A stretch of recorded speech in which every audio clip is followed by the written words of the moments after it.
Bonjour tout le monde. Bonjour. Bonjour à tous. Bienvenue à ce premier cours. J'espère que vous allez bien. J'espère que les connexions sont bonnes.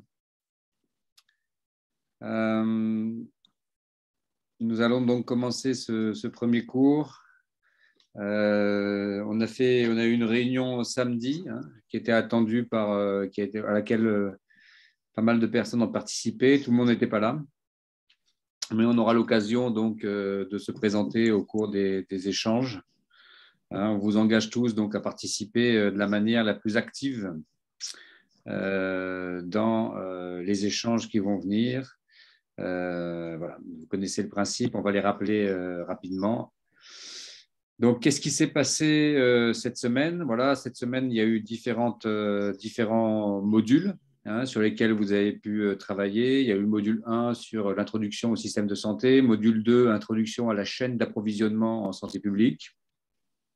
Et puis, voilà, différentes discussions auxquelles vous pouvez participer, auxquelles vous avez peut-être déjà participé. Donc, lié au module 1, il y a 2 discussions. C'est comment contribuez-vous au système de santé et sommes-nous dans le même bateau? Cette espèce de questionnement qui revient régulièrement pour comparer un peu les différents types de systèmes dans lesquels vous travaillez. Et puis, module 2, une discussion sur les complexités que vous trouvez dans la chaîne d'approvisionnement dans chaque pays. Et puis, une fois encore, la discussion sur sommes-nous dans le même bateau? Il y a une étude de cas sur la chaîne d'approvisionnement en Tanzanie et une autre étude de cas sur le module SCORE. Voilà.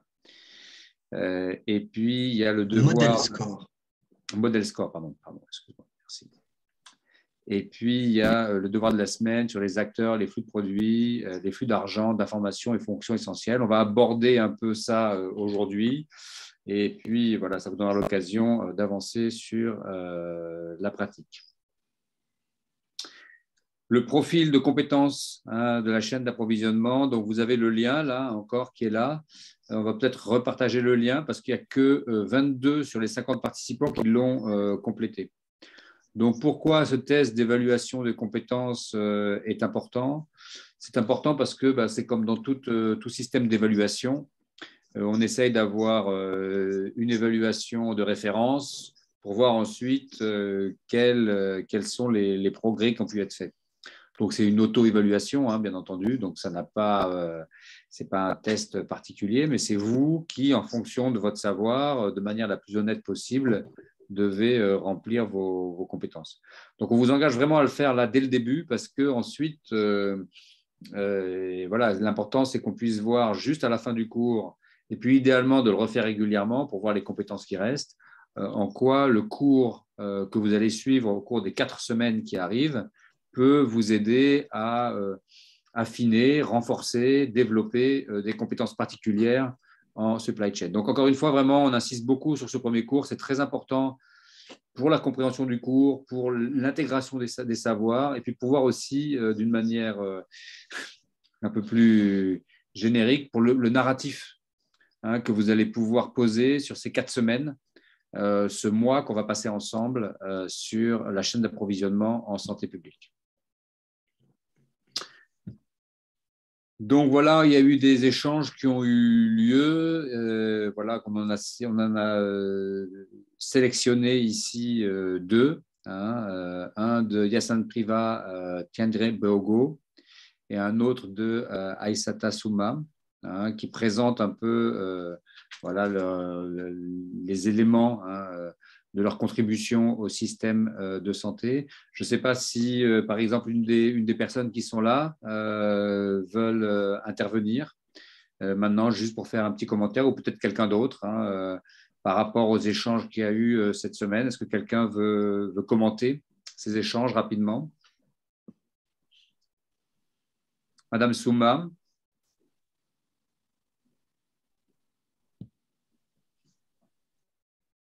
Ça n'est pas forcé. Je vous engage tous à être présents donc, le plus possible sur la Hive pour aller voir en effet les différents échanges qui peuvent avoir lieu. Il y a toujours, c'est toujours une grande richesse. Voilà, d'autres échanges, hein, Mohamed Conté, Jean-Luc Mbala Mouanisha. Voilà, il y a vraiment beaucoup d'échanges et puis vraiment interagissez entre vous pour voir un peu ce que vous pouvez gagner des perspectives et des connaissances de chacun des participants. Est-ce que quelqu'un veut prendre la parole hein, parmi les gens qui ont été nommés ou peut-être quelqu'un d'autre hein, si quelqu'un veut contribuer, n'hésitez pas par rapport aux échanges qui ont eu lieu cette semaine sur la Hive. Mohamed Conté, Monsieur Conté, vous avez quelque chose à dire?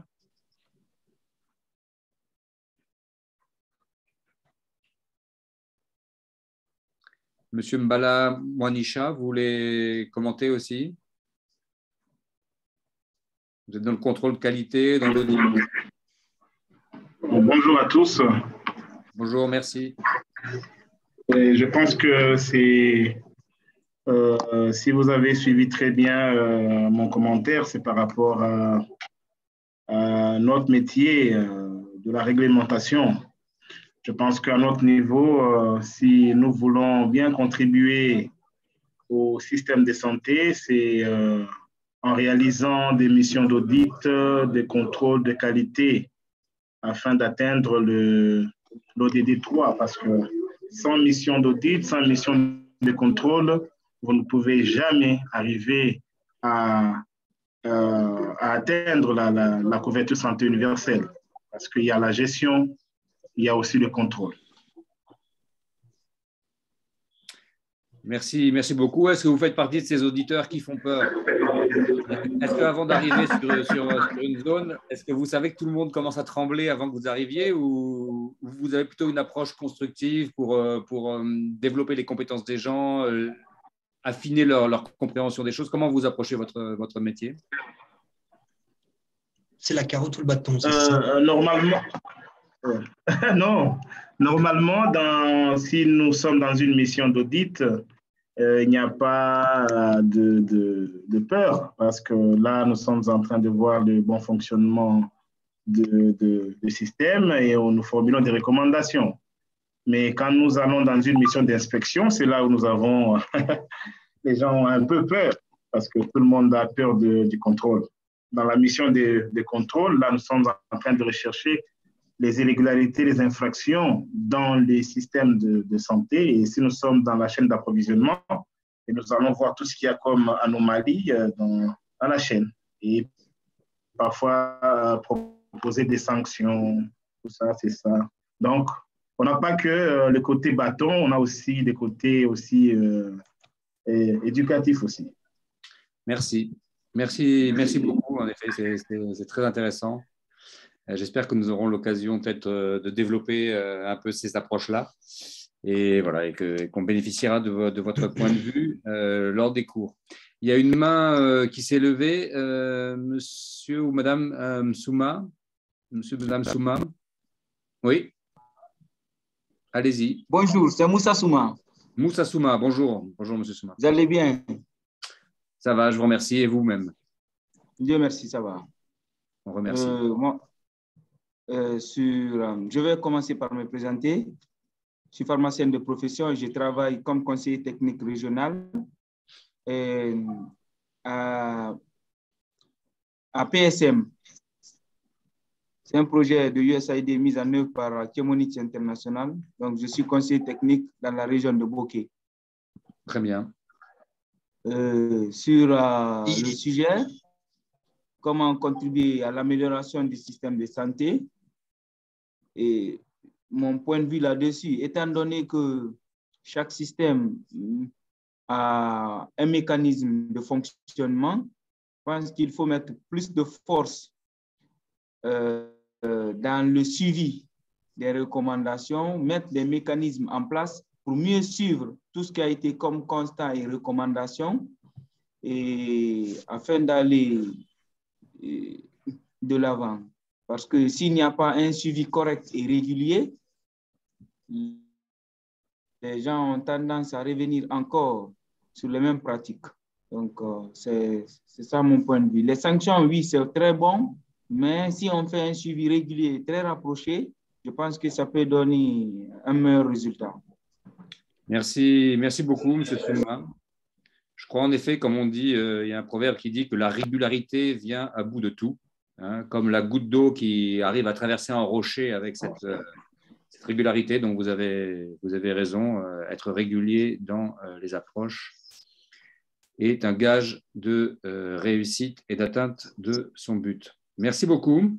Merci. Je vous engage vraiment tout au long de ces 4 semaines à partager de la manière la plus active possible, la plus proactive possible sur les échanges, les questions sur la Hive. C'est bien noté. Merci beaucoup. Merci à tous. Je vois Dr Kwavogui, vous avez levé la main. Dr Kwavogui, on vous écoute. Ok, donc bonjour tout le monde. Je suis Dr Sugoni. Je suis conseiller technique à la province de Zéro-Corée. Je travaille pour le projet IASAID GHSF exécuté par Chemonix. Donc, par rapport à la question, comment contribuez-vous au système de santé? Je pourrais dire ici que pour nous, la contribution au système de la santé, c'est de se battre pour que vraiment toute la population ait accès aux médicaments et à la haute technologie. En cela, vraiment, ça pourrait être une très bonne contribution pour nous qui sommes en train de se battre pour travailler pour la population. Donc, voilà ce que je voulais dire. Merci. Merci beaucoup d'avoir rappelé non seulement votre contribution, mais aussi la finalité de ce travail. Donc, merci beaucoup, docteur. Donc, aujourd'hui, la séance que nous allons avoir aujourd'hui, qui va regarder le fonctionnement de la chaîne d'approvisionnement au niveau national. Donc, comme toujours, dans les cours, vous allez le voir au travers des cours qu'on va avoir. On travaille sur l'introduction des concepts. Il y a des questions, des renseignements détaillés qui peuvent être faits. Monsieur Gyanze, monsieur C. Gyanze, il faudrait couper le micro, s'il vous plaît. Il faudrait couper le micro, monsieur Gyanze, s'il vous plaît. Donc ensuite, voilà, si vous voulez parler, le mieux c'est de lever la main. Vous avez en bas de l'écran, là, dans la petite icône réaction, vous avez un endroit où vous pouvez lever la main. Donc si vous levez la main, on le voit et on peut vous donner la parole. C'est plus simple que de prendre la parole directement, ce qui peut parfois créer des problèmes. Vous avez aussi le petit bouton avec discuter, la discussion, le chat, où vous pouvez écrire, poser des questions si vous le souhaitez. Donc, on a aussi cette possibilité-là. Si on ne peut pas répondre à toutes les questions, n'hésitez pas à nous les envoyer. On peut aussi poster les réponses sur le forum ultérieurement. Nous allons donc maintenant rentrer dans le cœur un peu de cette première session. Pierre, je sais que c'est un sujet qui est proche de ton cœur, le côté centralisation-décentralisation. Je ne sais pas si tu veux que je te laisse la main pour présenter ça ou si tu veux que je continue. Avec plaisir. Je serai toujours là pour soutenir un grand maître comme toi. Et quand on reçoit la parole, on la prend. Donc, pour reprendre ce que dit le directeur de l'éducation, Gilles, ici, on plante le décor. Et donc, un des décors, enfin, quelque chose qui conduit le contexte, souvent, c'est un système de santé centralisé ou par rapport à un système de santé décentralisé. Ça a un impact sur le système de santé et ça a un impact donc sur la chaîne d'approvisionnement. Dans le système de santé centralisé, l'autorité centrale prend effectivement toutes les décisions tout seul au niveau central, enfin, tout seul. C'est-à-dire c'est lui qui est responsable et qui prend les décisions.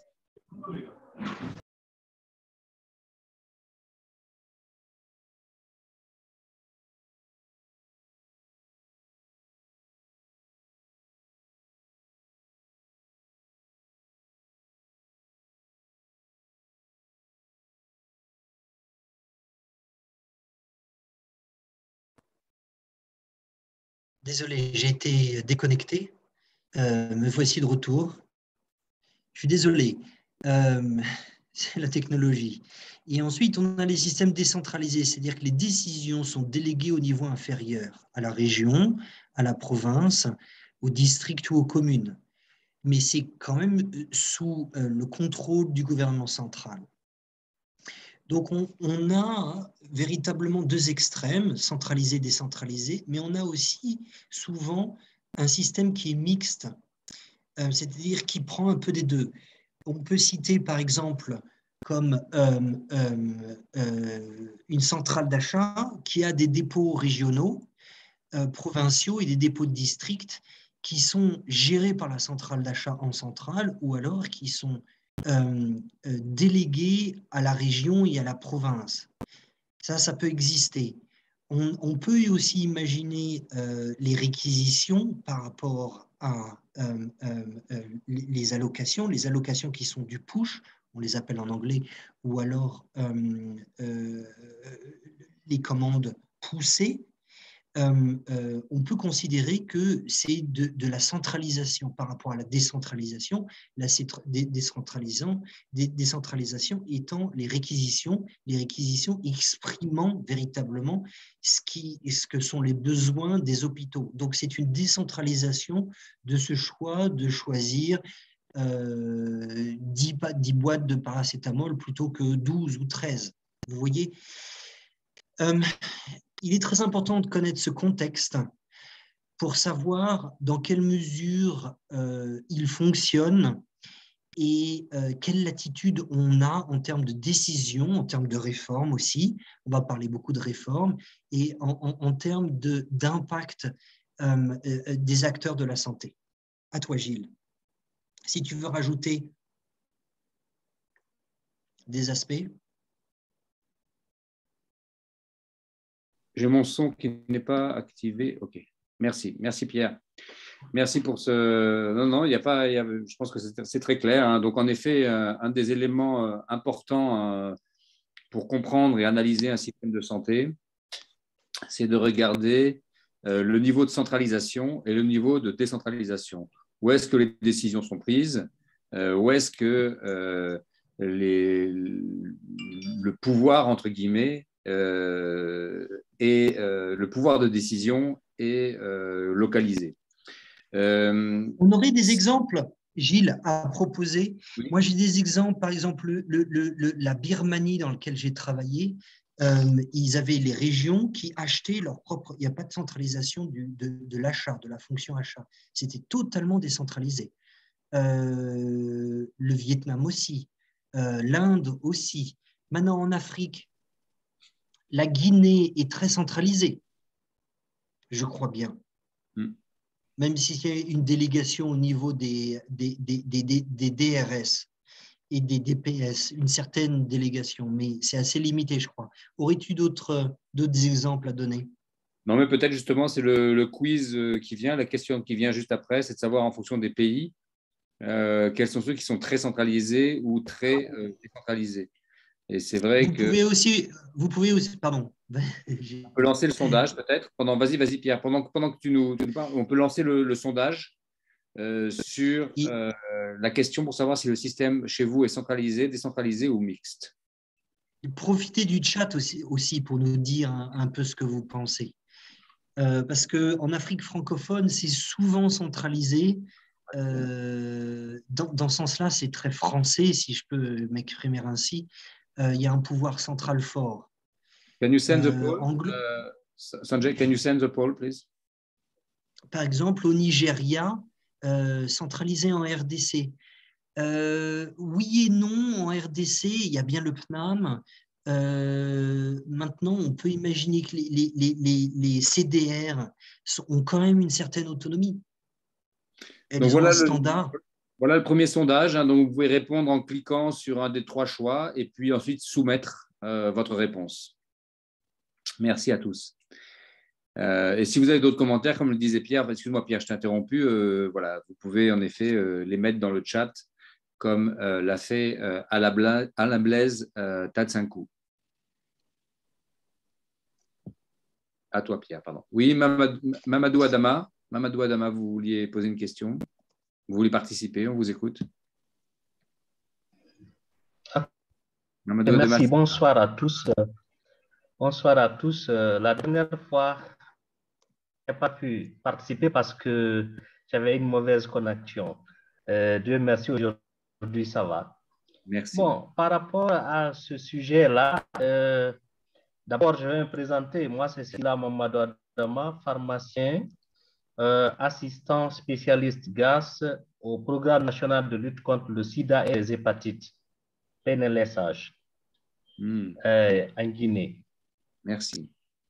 Donc, nous utilisons, par exemple, dans notre programme ici, on utilise pratiquement 2 systèmes. Par exemple, le système centralisé, par exemple, du niveau central vers les régions.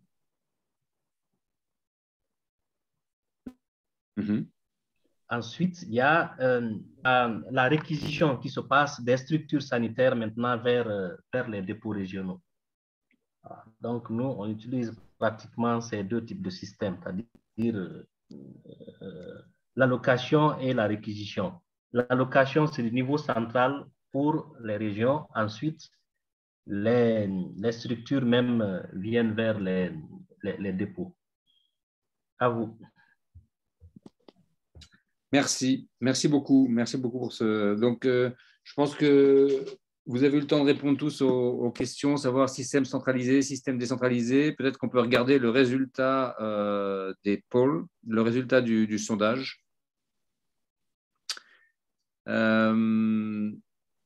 Donc, 56% qui ont un système décentralisé, 16% qui ont un système décentralisé et 28% qui ont un système mixte.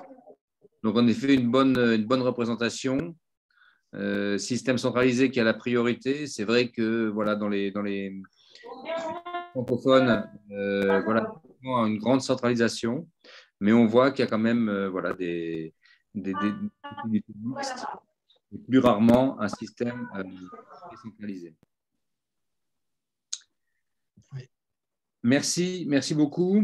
On passe maintenant à un élément de question important qui sont les acteurs de la chaîne d'approvisionnement de santé publique. Donc, on a regardé, il y a une dimension centralisée, il y a une dimension décentralisée, avec différents types de décisions qui sont prises à différents niveaux, parfois des décisions plus opérationnelles au niveau décentralisé, parfois des décisions plus stratégiques au niveau centralisé, et qui sont les acteurs de la chaîne d'approvisionnement en santé publique. Donc, en effet, il y a les acteurs qui sont redevables, et il s'agit de gouvernance. Donc, quand on parle de gouvernance, bien évidemment, c'est plus au niveau de la stratégique, d'une redevabilité générale sur l'ensemble du système de santé. Quand on parle de responsabilité, on est plus dans la gestion des affaires courantes, la gestion des opérations, et il y a une responsabilité qui est plus liée à la qualité du service, à la qualité des opérations dans le domaine de la santé publique et en l'occurrence dans le domaine de la chaîne d'approvisionnement. Donc ces 2 éléments permettent parfois justement de la même manière qu'on essaye d'organiser un peu entre qu'est-ce qui est centralisé, qu'est-ce qui est décentralisé, qui est-ce qui est en charge de la gouvernance et qui a une certaine redevabilité, c'est un niveau politique un peu, et qui est-ce qui a une charge de responsabilité qui est plus un niveau opérationnel parmi les acteurs. Et donc, évidemment, tout ça influe les opérations, ça influe l'organisation Et puis, ça influe de manière aussi mutuelle les acteurs. Donc, je regarde là, en France, je pense que le système est centralisé. Vous en pensez quoi? Vous savez quoi à ce sujet? Oui, en effet, en France, le système est centralisé, principalement au niveau politique. Les décisions sont prises de manière centrale en termes de gouvernance. Vraiment, voilà, il y a une très forte décision centralisée en France. Après, il y a les agences régionales de santé, les ARS, qui sont plus en charge d'assurer la mise en place des politiques au niveau régional. Donc, c'est vraiment comme sur ce tableau, une décision politique très centralisée et une mise en place de ces politiques d'un point de vue opérationnel qui se fait dans la décentralisation. Il y a une chose en France et dans pas mal de pays occidentaux ou de pays européens, c'est comparé parfois aux pays d'Afrique de l'Ouest ou d'Afrique de l'Est, c'est le très fort développement du secteur privé. Il y a un secteur privé en France, par exemple, mais aussi en Angleterre, qui est très, très fort, très puissant, et qui donc prend en charge une grande partie des services de santé, notamment parfois juste d'un point de vue commercial, mais aussi parfois au travers d'accords de partenariat privé-public avec le gouvernement, où il y a ce qu'on appelle une délégation de services publics qui est donnée à des organismes privés. Donc, c'est vrai que le secteur privé en France tient une place primordiale qui change un peu la manière dont est organisée la santé. Par exemple, dans la chaîne d'approvisionnement, le fait qu'il y ait un service privé, un réseau privé de pharmacie très développé, avec des accords de partenariat avec le gouvernement qui permet des systèmes de remboursement de soins et tout ça, ça fait qu'en effet, le gouvernement n'a pas tellement à s'occuper d'un sujet qui est particulièrement important dans beaucoup de pays, qui est le dernier kilomètre, the last mile. C'est un enjeu qui aujourd'hui, dans des pays comme la France, est couvert par le service public, par le service privé, service commercial, avec des accords. Tu parles des pharmacies, là. Tu parles des pharmacies. Je parle des pharmacies, le service du réseau privé de pharmacie en France et en Europe, qui est très puissant. Exactement. Et grâce à la carte vitale, qui est un peu une carte qui est liée à notre, si je peux me permettre, Gilles, qui permet d'associer une personne à un numéro de sécurité sociale. La sécurité sociale, elle peut dire, ça je rembourse parce que c'est un produit que je connais et Pierre a une pathologie qui est alignée avec ce médicament, donc je rembourse ce montant-là, 75%, 100% ou 15%. Donc ça permet d'avoir la visibilité avec la décentralisation la décentralisation de la prescription, mais le suivi de la prescription et le suivi du remplissage de la prescription en allant à la pharmacie pour récupérer les médicaments. À toi, Gilles. Merci beaucoup, Pierre. Alors, je vois qu'il y a des gens qui se plaignent que la connexion est mauvaise. Je suis vraiment désolé. En effet, il y a une connexion qui n'est pas très bonne, je le reconnais aujourd'hui. J'espère vraiment qu'on arrivera quand même à suivre le reste du cours. On va faire un petit exercice. C'est qu'on va essayer, non pas en brainstorming de groupe, voilà, on va copier dans on va travailler sur on va essayer de prendre un peu de temps, excusez-moi, en brainstorming de groupe, si. On va essayer de faire un brainstorming pour identifier un peu les acteurs qui sont présents dans votre pays. Et notamment, on va se concentrer sur un type d'acteurs particulier qui sont les bailleurs de fonds. À la rigueur, si on a du temps, on pourra peut-être développer un peu ça un peu plus loin. Donc, il y a deux manières de le faire. Vous pouvez en parler par le chat. Mais je vais mettre dans le chat un lien vers un… Ah ben voilà, excusez-moi, Sanjay l'avait déjà mis. Voilà. Donc, il y a un lien que vous pouvez utiliser, qui a été mis dans le chat, sur lequel vous allez tous pouvoir contribuer. Alors, bon, voilà, on est 40, hein, donc on va voir comment ça va marcher. On va essayer, voilà, en parallèle de parler de ça. Moi, ce que je vais faire, c'est que je vais partager mon écran. Comme ça, on verra aussi en même temps. Sanjay, could you allow me to share my screen? Or maybe, Sanjay, you can share your screen with... you can share the screen with the board.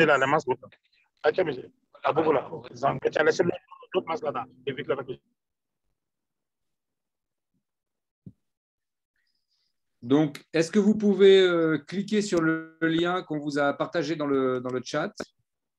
Voilà. Si vous partagez le lien sur le chat, vous devez avoir accès au board qui va être présenté là. Au tableau blanc que vous voyez ici, vous pourrez tous y avoir accès. Et donc, du coup, ça vous permet ça nous permet à tous d'écrire sur ce tableau ensemble. Donc, ce que je vous engage à faire, c'est voilà, à rejoindre ce chat, voilà exactement, et d'en profiter tous pour mettre là vos commentaires. Et si jamais il y a des acteurs que vous souhaitez intégrer, je vous engage à les mettre. Vous avez sur la gauche du tableau, vous avez différentes manières. Vous pouvez double-cliquer directement sur le tableau et il y a un post-it qui apparaît. Rien qu'en double-cliquant sur le tableau, il y a un post-it qui apparaît et vous pouvez mettre, par exemple, le Fonds mondial. Ça donne tout de suite le nom d'un partenaire qui est présent dans votre pays. Alors, voilà, je vois qu'il commence à y avoir des gens qui commencent à être là. Voilà, donc allez-y, sentez-vous à l'aise pour remplir ce tableau, double-cliquer. Et puis, en même temps, une fois que vous les mettez, on va pouvoir un peu discuter. Voilà. Est-ce que c'est clair pour tout le monde ?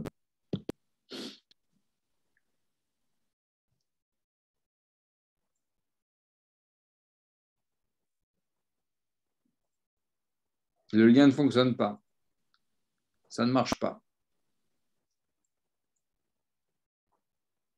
Si vous double-cliquez sur le fond blanc, vous devez pouvoir être à même de... Il y a un post-it qui va ouvrir, vous pourrez écrire ce que vous souhaitez.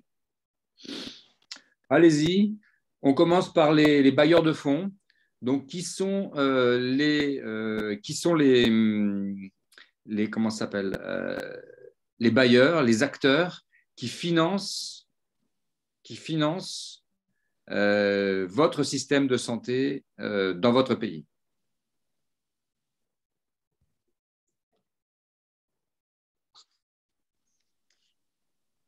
Déjà, on en a cité un certain nombre par les intervenants là. Si vous voulez prendre la parole, n'hésitez pas encore aussi à lever le... Je vois qu'il y a beaucoup de gens qui sont présents sur le tableau là maintenant. Il y a beaucoup de gens qui sont présents, donc vraiment, n'hésitez pas. Voilà, il y en a qui ont mis leur nom, très bien. Merci, Barli, Valérie, Nzongo. Alors, allez-y, vous pouvez double-cliquer.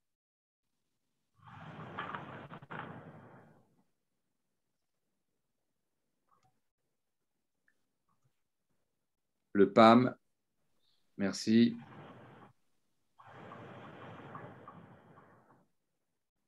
On va faire un peu de cocorico, on va mettre Expertise France. Non, on va éviter les cocorico.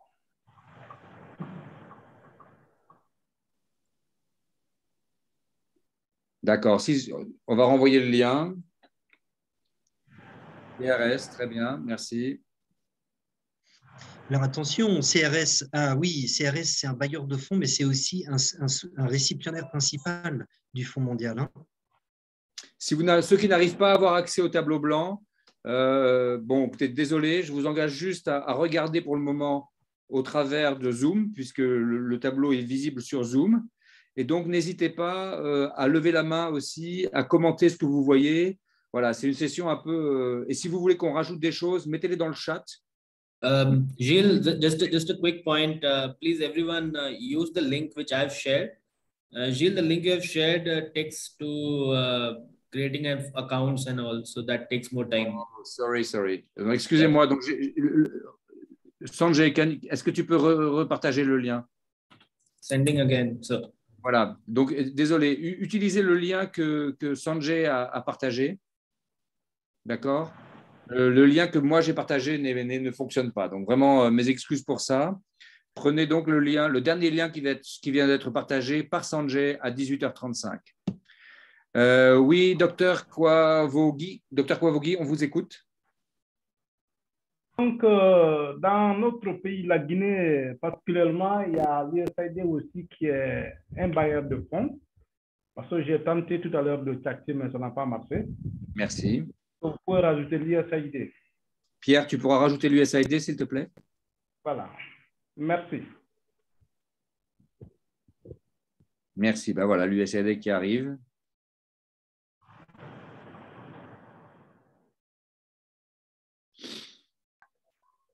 Donc voilà, on commence à avoir une carte. Là, il y a quelqu'un, donc il y a Mohamed Souma qui nous dit USAID, Fonds mondial, Expertise France, Gavi, OMS. Voilà, Gavi n'était pas encore présent, OMS. Dr Bagayoko qui nous demande de rajouter l'UNICEF, probablement l'UNICEF, l'UNFPA, voilà, tous ces éléments-là. Gavi, UNICEF.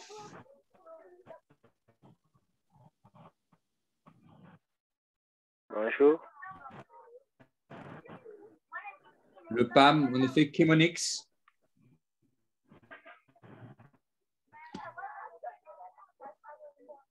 La Banque mondiale, le Fonds mondial.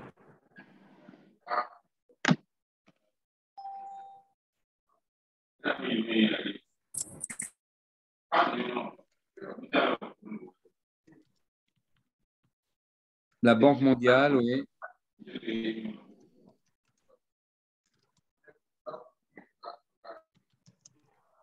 Ah, tu as disparu là, qu'est-ce qui se passe?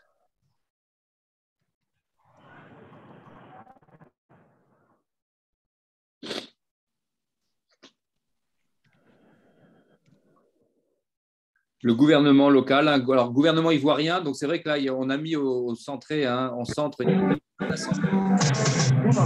fonds publics de gouvernement.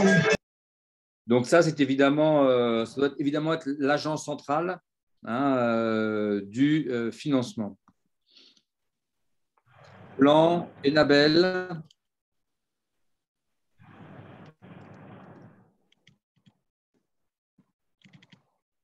On voit qu'il y a vraiment beaucoup d'acteurs qui financent les systèmes de santé.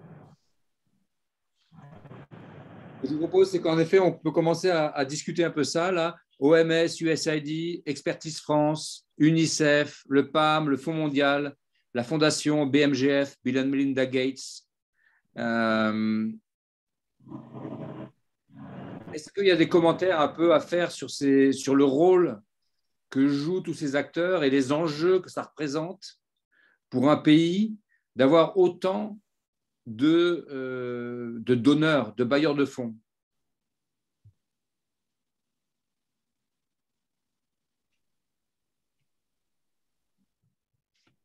Gilles, I think there is some confusion about what is a donor and who is an implementer, because I see different organizations and not all of them are donors here. Donc, Sanjay soulève un enjeu qui est que, par exemple, là, dans la liste des noms qui sont là, tout le monde n'est pas un bailleur.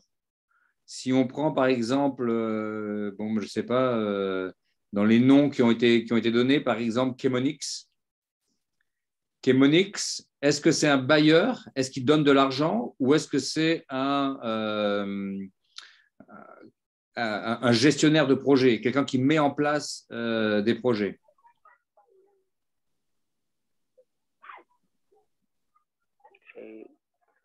Ils mettent en place des projets.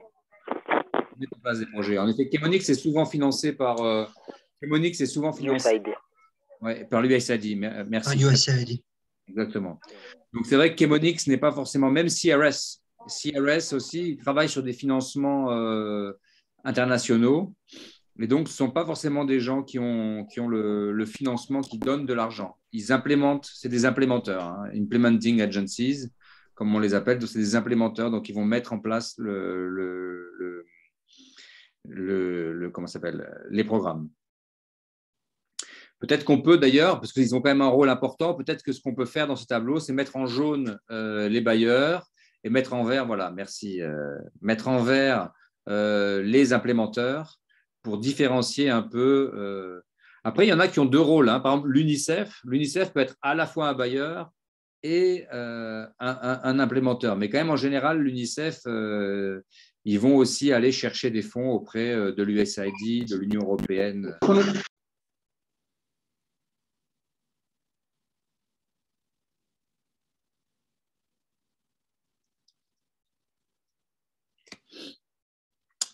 Merci. D'autres commentaires en termes de relations? Est-ce qu'il y a des commentaires ici en termes de relations, de la façon dont ça se passe?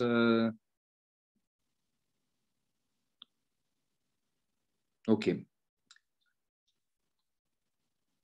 Ce qu'on va faire, c'est qu'on va finaliser ce tableau et on le partagera ensuite, hein, avec vous. Si vous voulez le rajouter, on le partagera aussi dans les commentaires. Pour le moment, de toute manière, ce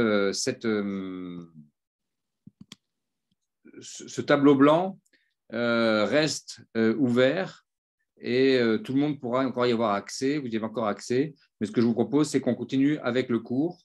L'important étant ici de montrer que si le ministère de la Santé, qui travaille sur les fonds du budget de l'État, que ce soit le gouvernement ivoirien, comme ça avait été présenté, mais comme la plupart des gouvernements, est central, c'est-à-dire qu'au cœur de tout ce système, il y a bien évidemment le ministère de la Santé qui est présent, il y a énormément d'influenceurs autour, et notamment des gens qui ont beaucoup de pouvoir dans l'influence, qui sont ceux qui viennent avec de l'argent.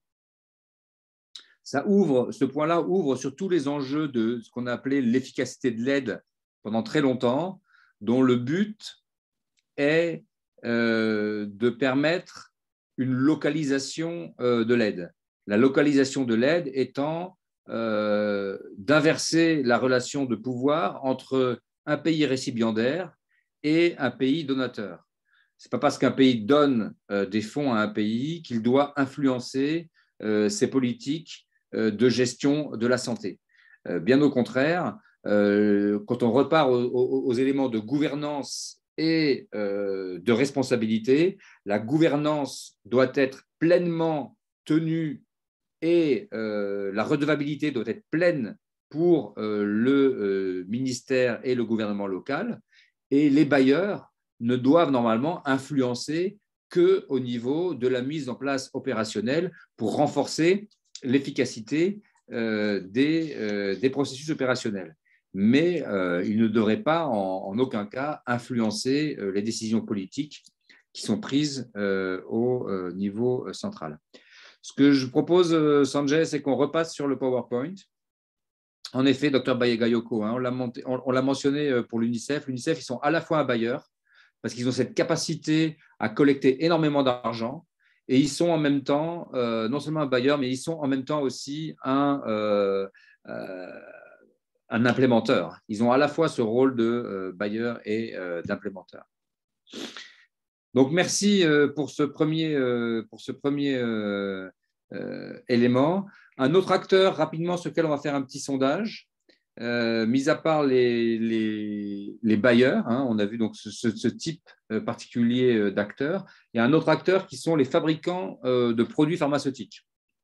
Donc, si vous regardez votre chaîne d'approvisionnement en produits de la santé, est-ce que vous considérez que les fabricants de produits pharmaceutiques sont des membres à part entière de la chaîne d'approvisionnement, ou est-ce qu'ils ne font pas partie de la chaîne d'approvisionnement? Donc, vous avez trois réponses possibles. Oui, les fabricants de produits pharmaceutiques font partie de la chaîne d'approvisionnement. Non, les fabricants de produits pharmaceutiques ne font pas partie de la chaîne d'approvisionnement. Et 3, je ne suis pas très sûr de la réponse. Alors, je vous invite à répondre à cette question, à ce sondage rapidement, pour qu'on puisse en tirer les conséquences et faire rapidement l'analyse et passer au point suivant.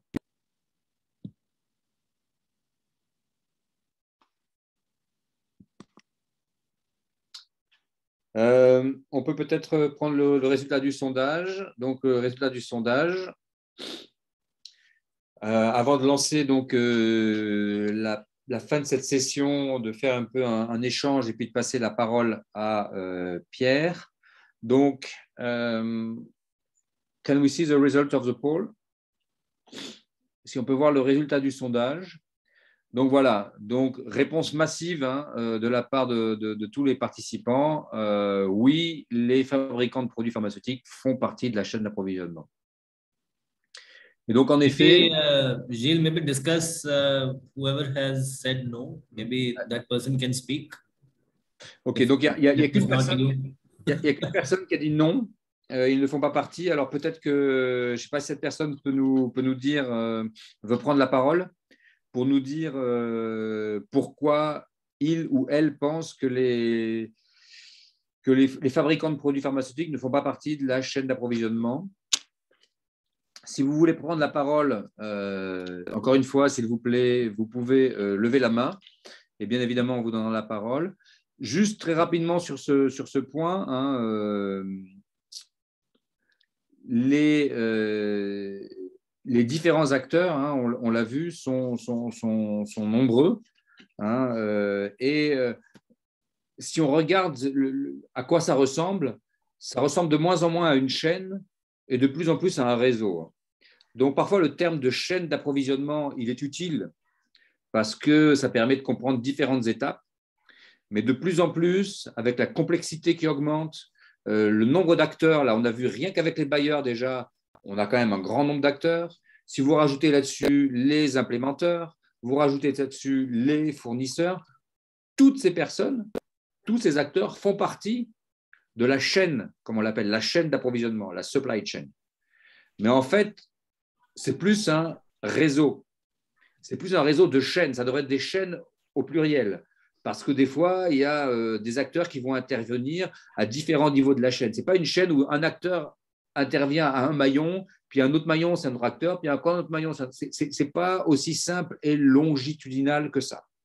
Il y a vraiment cet esprit de réseau, un peu comme les neurones et les synapses qui fonctionnent entre elles, qui interagissent. Les bailleurs vont interférer avec les autres bailleurs, avec le gouvernement central, qui va lui-même interférer avec le secteur privé. Il y a vraiment tout un écosystème comme ça qui fonctionne. Donc, l'idée de supply chain, elle est intéressante parce qu'on comprend qu'on veut amener un produit d'un point A à un point B. Okay. Mais en fait, la façon dont ça fonctionne, c'est beaucoup plus complexe qu'une chaîne.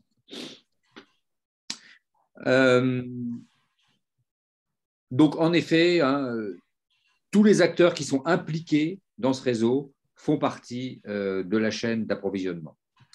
Donc, qu'est-ce qui influence la structure? Comme on l'a dit, en effet, la mise en place opérationnelle de la chaîne d'approvisionnement va dépendre de la gouvernance. La gouvernance est avant tout la responsabilité de l'État, mais est aussi influencée par un grand nombre d'acteurs.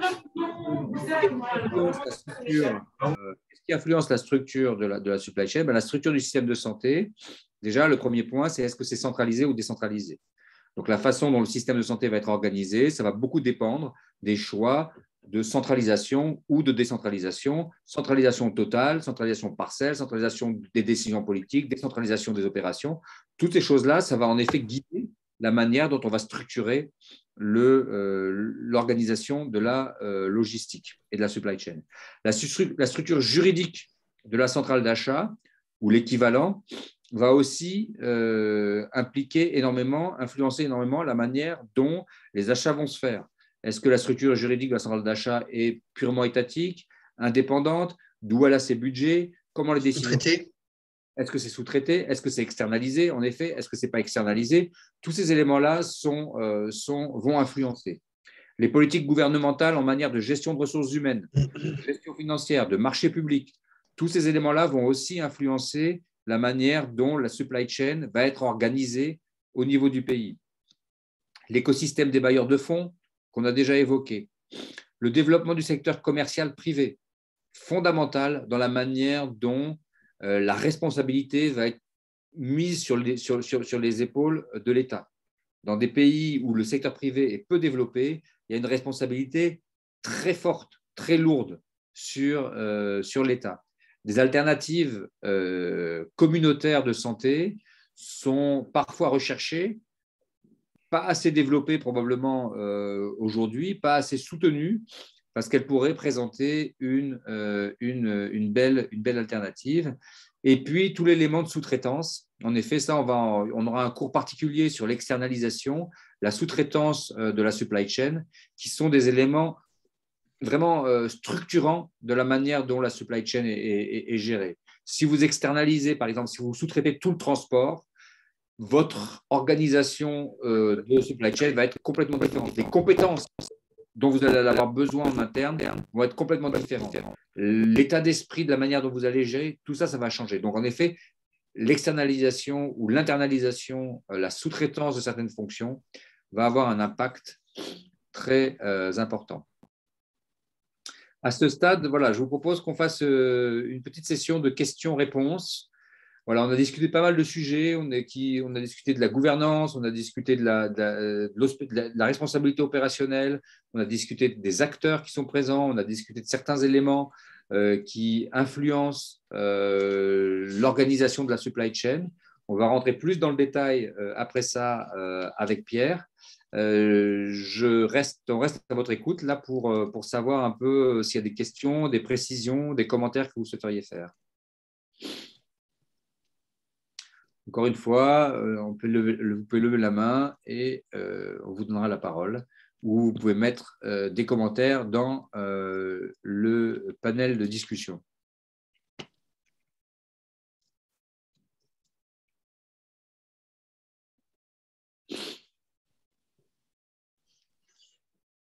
Donc là, je réponds à Docteur Bagayoko qui dit que l'UNICEF est un bailleur pour lui.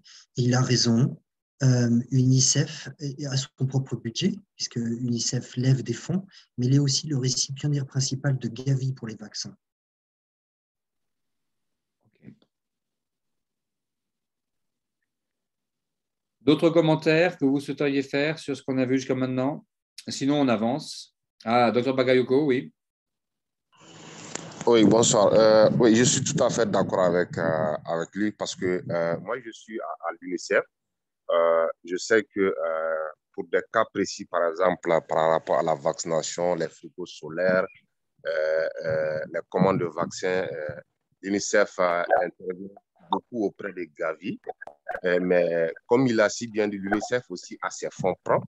Et il arrive des fois que nous intervenons dans le cadre du renforcement du système de santé sur fonds propres de l'UNICEF. Voilà. Merci. Merci beaucoup, docteur. Yassine Priva, Tiandre Beogo, on vous écoute.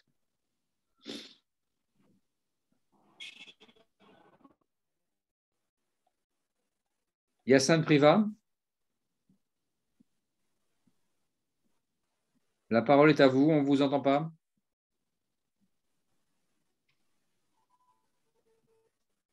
Yassine Priva, votre micro est coupé.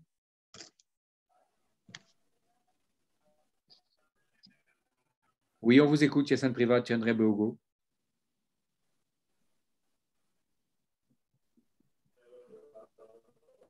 Là, le micro est ouvert, mais on ne vous entend pas, malheureusement. Est-ce que vous pouvez utiliser le chat, s'il vous plaît? Avec la centralisation du système de santé en France, quel impact sur la chaîne d'approvisionnement nous demande Barly Valérie Congo. Quel impact sur la chaîne d'approvisionnement? Bon, c'est une chaîne d'approvisionnement qui… Bon, Pierre, tu compléteras. Hein. Moi, je ne suis pas spécialiste du système de santé en France. Mais encore une fois, c'est un système d'approvisionnement qui est en grande partie privatisé, avec en effet des listes de médicaments spécifiques qui sont achetés au niveau local par les hôpitaux, voilà. Et puis, sur des produits très spécifiques, il peut y avoir en effet des achats centralisés qui peuvent être faits. Donc, en effet, Alain Blaise Tatsenko, vous avez raison, ce n'est pas un système centralisé au niveau opérationnel, c'est un système centralisé au niveau politique, mais justement, dans des cas très spécifiques, il peut y avoir des stocks sanitaires qui sont créés par le gouvernement sur des achats très particuliers. Mais je vois que vous avez levé la main, Alain Blaise Tatsenko, donc je vous laisse prendre la parole. Merci beaucoup, Gilles. C'est très intéressant ce qu'on fait ici. En fait, vous venez de le dire, en fait. Il y a une centralisation. En fait, il fallait qu'on définisse un peu le terme centralisation. La centralisation, elle est par les directives. En fait, pour nous, les pays en voie de développement, où on va vers l'atteinte les soins de santé universels, maintenant, les expériences nous montrent l'approche de centralisation, non seulement pour la chaîne d'approvisionnement, mais même pour les fonds, mais même pour les budgets, même pour one budget, one team, one plan. Alors, ça va aussi pour la centralisation. Je crois qu'ici, les collègues, ici, on doit comprendre un peu la centralisation. Dans les directives, il faut une centralisation dans les directives pour pas qu'il y ait des écarts. Parce que si on a un objectif national, on regarde vers un objectif à atteindre comme la couverture sanitaire universelle, il y a un besoin de centralisation, mais dans les directives. Maintenant, après, dans la centralisation que nous parlons ici, alors ça dépend. Une fois qu'on a des directives claires, les centrales d'achat peuvent être décentralisées par région pour s'adapter aux besoins de chaque région qui ne sont pas généralisés. Et ça, c'est important dans notre contexte ici, par exemple en Afrique centrale, en Afrique subsaharienne, où on n'a pas un besoin qui est universel dans un pays. Les besoins différents. On ne peut pas commander les mêmes produits, les mêmes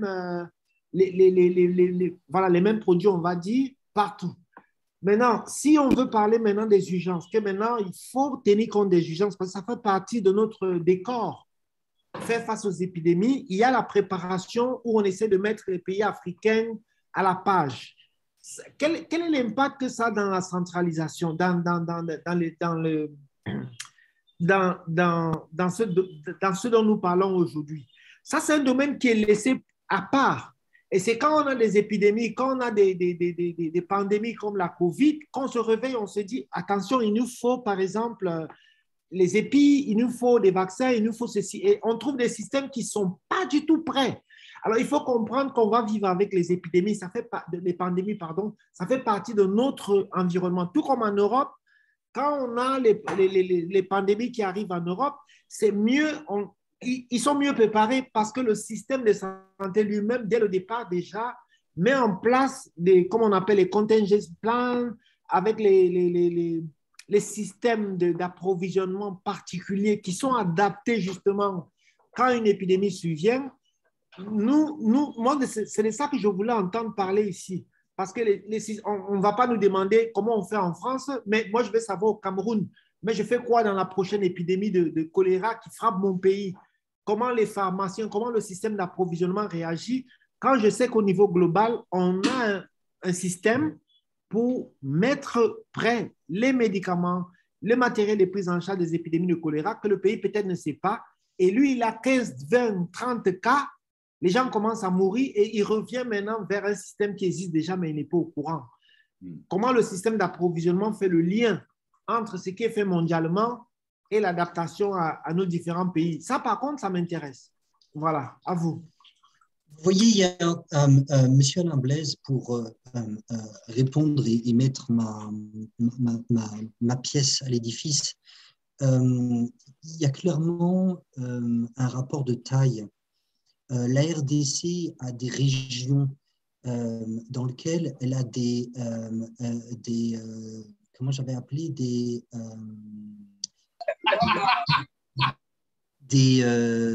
pas des DRS, mais des dépôts répartiteurs de santé, DRSD, quelque chose comme ça. J'ai oublié. Gilles, comment ça s'explique? Pourquoi? Parce que les régions sont DPS, grandes. ils disent DPS. CDR. Non, CDR, voilà, des centres de distribution régionaux.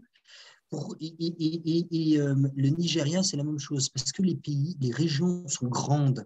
C'est quand même un certain nombre de millions d'habitants.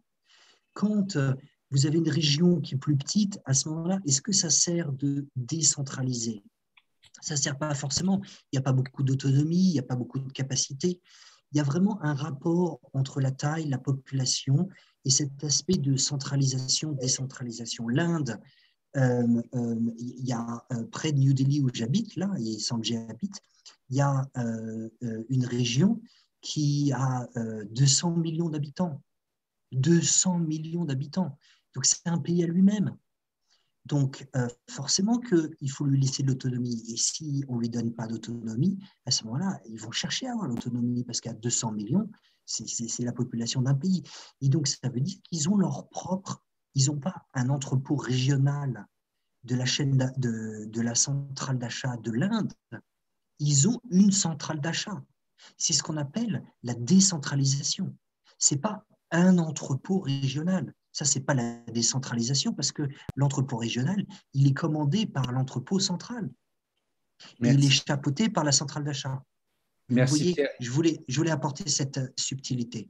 Merci. Il y avait deux mains qui étaient levées. Là, j'ai vu Monsieur Hubert Belge, là, vous avez baissé la main, donc je ne sais pas si vous voulez plus intervenir. Sinon, je vois ACF qui a levé la main, donc je propose à ACF de prendre la parole. Hubert Belge, si vous aviez quelque chose à dire, n'hésitez pas à relever la main. Et puis, on répondra aussi à quelques questions qui sont dans le chat sur les inconvénients et les avantages de la centralisation. Donc, rapidement, ACF, la parole est à vous.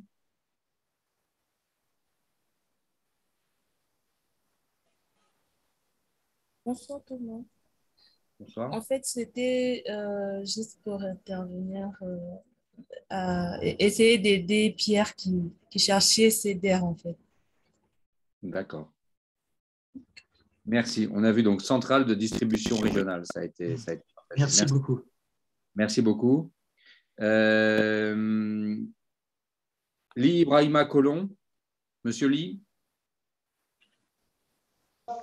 Oui. Bonsoir tout le monde. Bonsoir. Bonsoir. Oui. Bon, vous m'excusez, c'est une question que je voudrais poser par rapport aux deux systèmes systèmes centralisés et décentralisés. Je voudrais savoir en fait, quand il s'agit de faire un choix, lequel entre les deux là peut être plus performant? Bon, il y a une plaisanterie qu'on dit quand on travaille sur la logistique, c'est que tous les 5 ans, quand vous voulez changer de stratégie, ben vous centralisez ce qui a été décentralisé et vous décentralisez. Voilà. C'est une plaisanterie, désolé, c'est une plaisanterie pour dire qu'en effet, c'est une manière de dire en fait, il n'y a pas, c'est pas forcément la centralisation qui est mieux ou la décentralisation qui est bien. C'est plus de regarder en effet qu'est-ce qui doit être centralisé, qu'est-ce qui doit être décentralisé. Donc, Pierre a parlé de l'effet de taille. En effet, c'est important.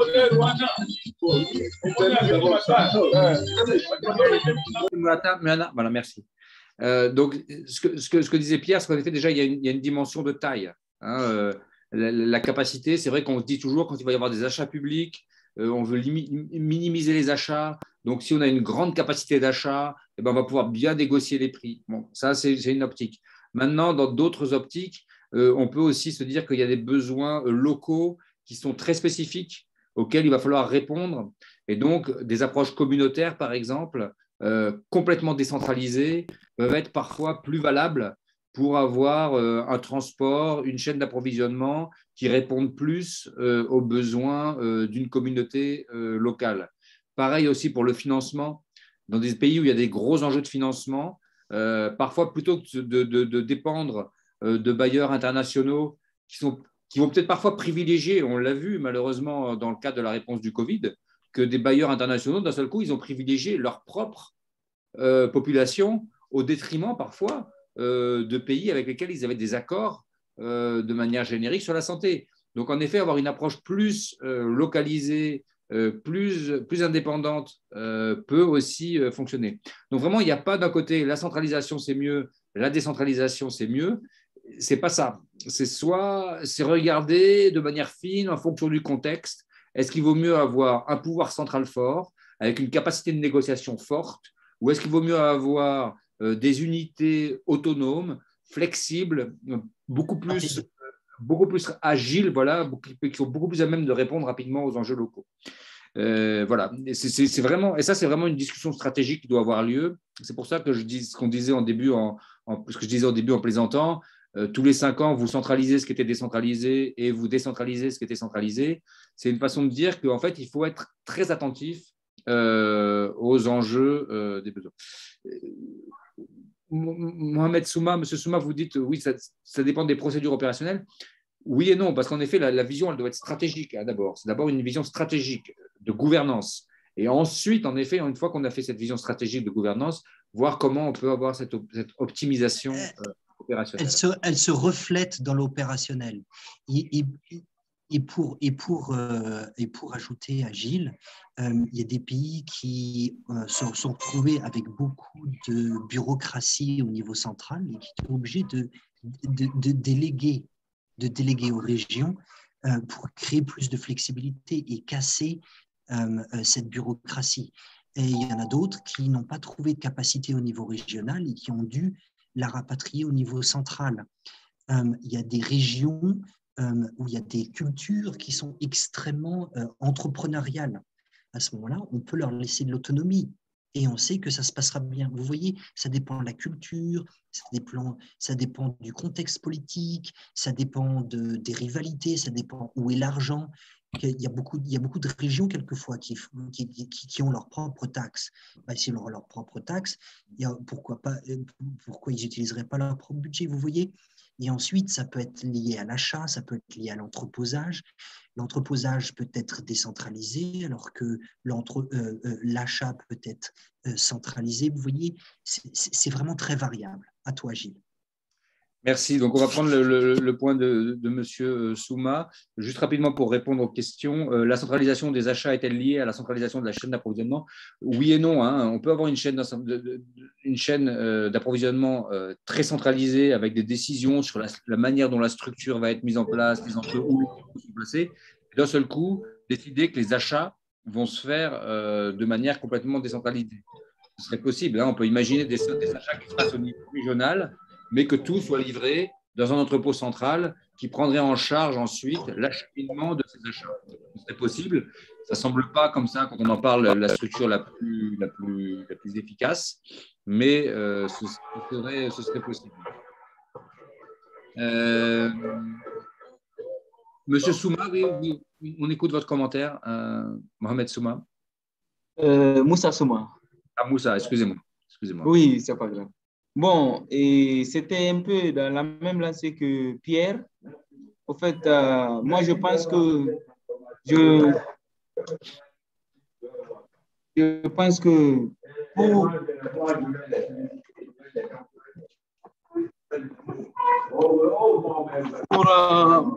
pour un système d'approvisionnement plus efficace, si je prends l'exemple sur le cas de la Guinée, par exemple, et tout ce qui est comme décision, tout ce qui relève du niveau central, on sent une certaine lourdeur au niveau opérationnel. Quand nous devons agir au niveau des districts sanitaires ou au niveau des régions sur certaines décisions, on a une certaine rapidité, proactivité et sur le niveau central.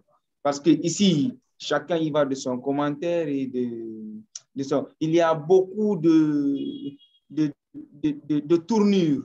C'est plus pragmatique au niveau opérationnel. Et c'est pourquoi je dis que ça dépend des procédures opérationnelles. Plus il y a la facilité d'aller à l'action, je crois mieux c'est pour une chaîne d'approvisionnement. Parce que l'objectif, c'est de toute façon d'approvisionner de façon continue. Merci. Merci, vous avez tout à fait raison sur le principe. C'est vrai qu'il faut toujours privilégier le terrain, il faut toujours privilégier là où le contact se fait avec le patient. Donc, merci beaucoup pour cette pour cette discussion. On prend une dernière suggestion avec vous, Yassine Priva, Tiendre Beogo, hein, et après, on va passer à la suite avec toi, Pierre. D'accord. Merci, vous me recevez maintenant? On vous reçoit là, merci. On reçoit beaucoup mieux. Oui. Merci. OK. Un point qui est très important à mon avis, je l'ai laissé dans le chat tout à l'heure, c'est le statut juridique des centrales d'achat.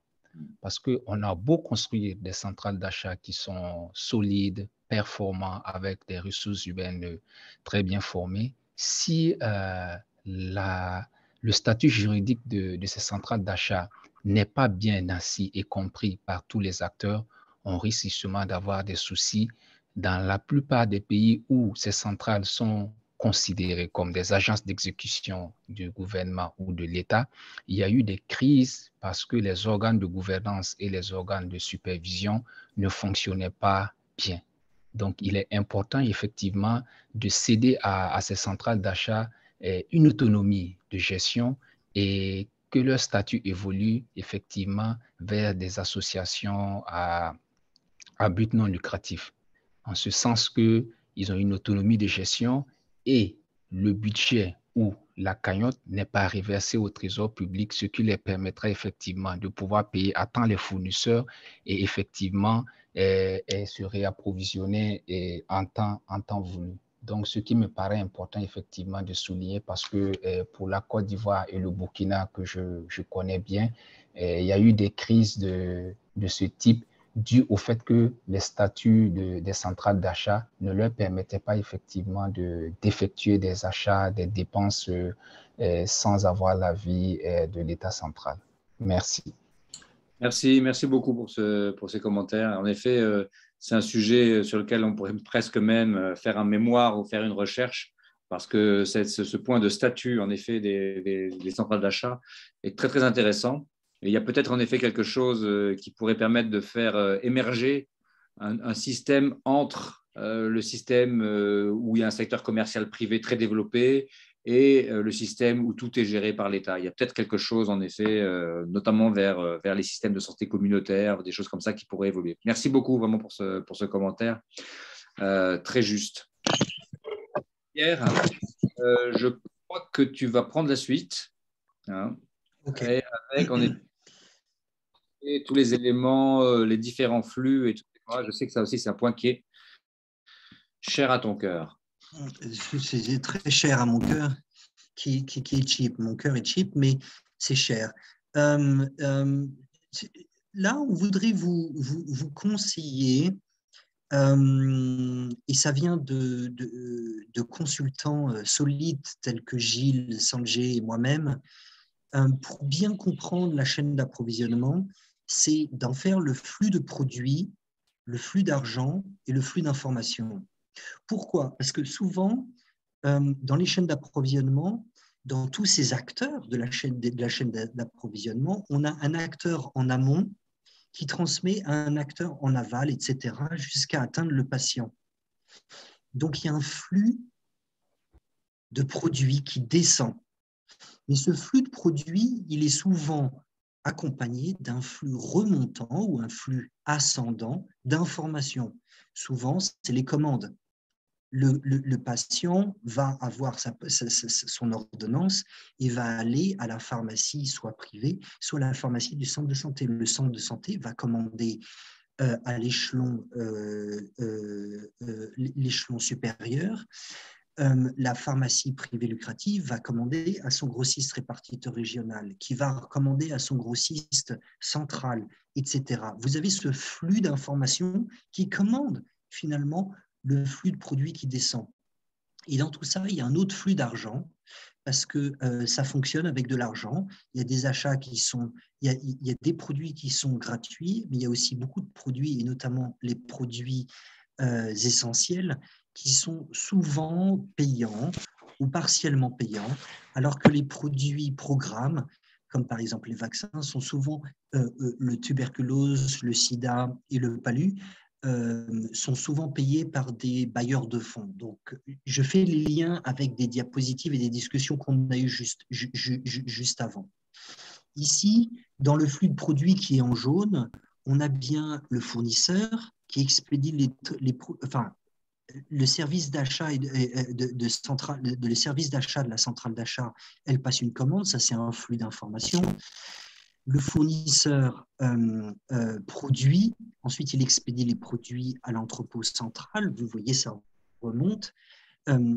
Ça, c'est un flux de produits, il aurait été en jaune, et ensuite l'entrepôt central va distribuer aux entrepôts régionaux, c'est un flux de produits aussi, et les entrepôts régionaux le distribuent à des intermédiaires qui sont potentiellement les districts, qui ensuite les distribuent au centre de santé. Tout ça, c'est un flux de produits, et ce qu'on va vous demander, c'est d'essayer de diagnostiquer ce flux de produits. Pourquoi on vous demande de faire ce flux, pardon, excusez-moi, c'est parce que souvent le flux de produits est interrompu parce qu'il y a un problème du flux d'information. Ça peut être une des causes fondamentales. Ou alors ça peut être un problème du flux d'argent. Si personne n'est payé, si ce n'est pas acheté, s'il n'y a pas assez de budget pour acheter, à ce moment-là, le flux de produits, il est plus adéquat par rapport aux besoins. Quand une commande n'est pas transmise d'un échelon à un autre, à ce moment-là, ce flux d'informations, il est cassé et ça veut dire qu'il va y avoir une rupture du stock à ce niveau-là. Et donc, les consultants et les bailleurs de fonds qui emploient les consultants ont commencé à comprendre qu'en faisant ce flux de produits, ce flux d'argent et ce flux d'informations, on arrivait à comprendre les causes fondamentales des problèmes et surtout comprendre que ces flux sont relativement complexes, il y en a trop, il y en a un peu partout, c'est ce qui fait le parallélisme et ce qui fait ce qui a un impact dans la productivité. Next slide.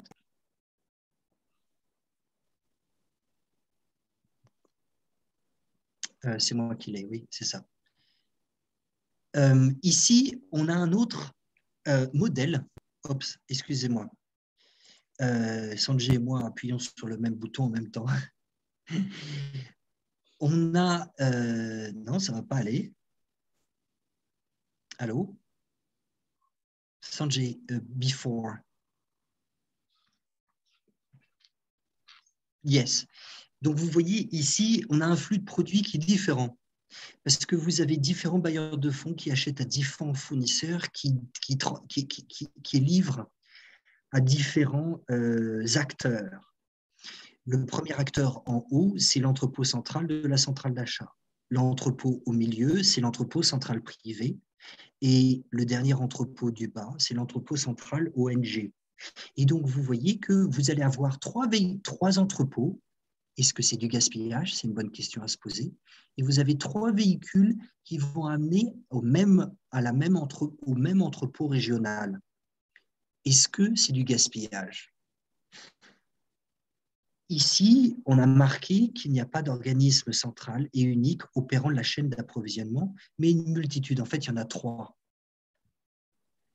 Une personne de l'OMS, Magali Babalé, en 2010, a fait ce qu'on appelle le diagramme spaghetti de beaucoup de pays d'Afrique francophone et anglophone, et a remarqué que, pourquoi on a appelé ça diagramme spaghetti, c'est qu'en fait, il y avait tellement de couches et d'intervenants dans ce flux de produits, d'argent et d'informations qu'en fait, on comprenait tout de suite pourquoi les chaînes d'approvisionnement ne fonctionnaient pas. Et ça a dégagé une tendance à essayer d'intégrer les chaînes d'approvisionnement pour que la plupart des pays, des produits, quand ils ont une raison, soient intégrés pour un seul acteur qui, à ce moment-là, travaille avec plus de produits, amène à plus d'endroits et à ce moment-là, fait des économies d'échelle. Next slide.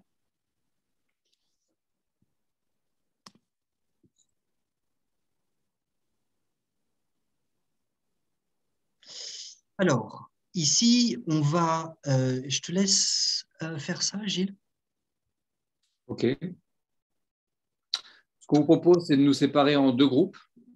Un groupe avec Pierre, un groupe avec moi, pour que, en reprenant un peu ces éléments de flux tels qu'ils ont été décrits par Pierre, quels sont les flux de produits, donc le produit qui va d'un point A vers un point B, les flux d'argent, des flux financiers qui vont d'un bailleur, peut-être à un gouvernement, à des fournisseurs, peut-être même à des prestataires de services, et puis des flux d'informations.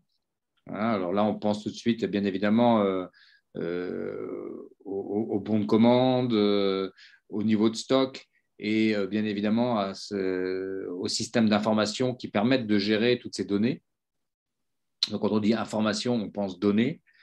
Voilà, qu'on puisse commencer à réfléchir en termes de jalons.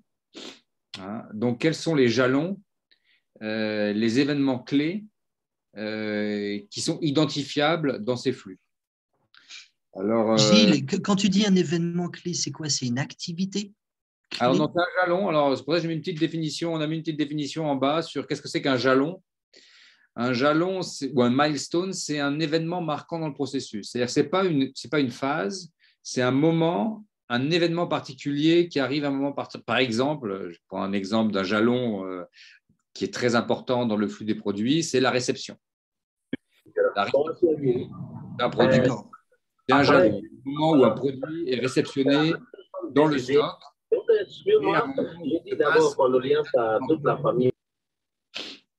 Donc, un jalon, ça peut être un moment précis entre 2 étapes. Par exemple, la réception, c'est entre le transport et le stockage. Il y a une étape, il y a un jalon qui est la réception. Ça peut être aussi une condition pour le passage à une étape suivante. Par exemple, la passation d'un bon de commande, envoyer un bon de commande, c'est l'étape, c'est le jalon, la milestone qui va déclencher l'étape suivante qui va être la production et la livraison du produit. Donc voilà, c'est trouver des moments clés qui peuvent être en effet des événements très spécifiques, voire des étapes dans le processus, mais qui sont des moments qui vous semblent très, très importants parce qu'ils sont, il y a un avant et un après. Vous voyez ce que je veux dire? Donc, le stockage, par exemple, on peut considérer que ce n'est pas un jalon parce que c'est quelque chose qui dure très longtemps, qui est sur la durée, qui est une étape en fait qui est plus un continuum, qui est plus un processus continué que vraiment le jalon particulier. Donc voilà, donc je vous engage à… Tu veux qu'on fasse la liste? Voilà, exactement, qu'en groupe, en sous-groupe, on discute pour chacun des produits, flux d'argent, flux d'informations, quels sont les jalons. C'est un exercice qui vous servira pour le travail qu'il y a à faire sur l'organisation de la supply chain. Donc, sur le travail personnel que vous allez faire cette semaine, le fait d'avoir les jalons en tête, ça pourra vous aider sur cette approche-là. Qu'est-ce qu'on fait? On en trouve 5 pour le flux de produits, 5 pour le flux d'informations et 5 pour le flux d'argent? 5, 6, 3, 4. OK. Il y a pas de, c'est vraiment une session de brainstorming, de réflexion. Hubert Belge, vous avez mentionné le jalon, c'est une succession de tâches dont les intervalles sont comprises par des dates. Ouais, je ne suis pas sûr que le jalon soit une succession de tâches. Je pense que le jalon, c'est vraiment dans une succession de tâches, on choisit une tâche ou un événement qui a une signification très particulière. Et on dit, voilà, là, ça va être un jalon. Ça, c'est une tâche jalon. Par exemple, dans la gestion de projet, on va dire que le moment où on va mobiliser les ressources, où toutes les ressources sont mobilisées, c'est un jalon. Le moment où toutes les ressources ont été mobilisées, voilà, il y a un jalon. On sait qu'on peut passer à une autre étape dans le projet. Donc, ce sont en effet, c'est un choix aussi de dire ça va être un jalon. Et ça ne va pas en être un. C'est des choix qui peuvent être faits. Donc, c'est pour ça qu'il n'y a pas de réponse, ce n'est pas noir ou blanc, c'est vraiment une zone de gris avec des décisions qui doivent être prises. OK. Voilà, donc je vous propose qu'on passe en groupe. vous allez voir, voilà, il y a un petit truc qui s'affiche. Vous cliquez sur rejoindre pour rejoindre la salle 1 ou la salle 2 et vous allez vous retrouver immédiatement avec Pierre ou avec moi. Sanjay, the show has disappeared. Ah, ok. Vous cliquez sur rejoindre et on se retrouve en salle.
Nous voilà de nouveau en réunion.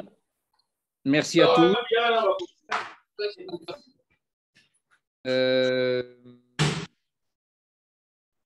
À tout seigneur, tout honneur, le groupe 1. Est-ce que vous voulez nous donner un premier retour de ce que vous avez discuté? Tout à fait. Je tiens à m'excuser. J'ai eu le forfait de données était épuisé pour la journée et donc j'ai dû brièvement quitter la session qui a bien continué sans moi. Bravo à vous.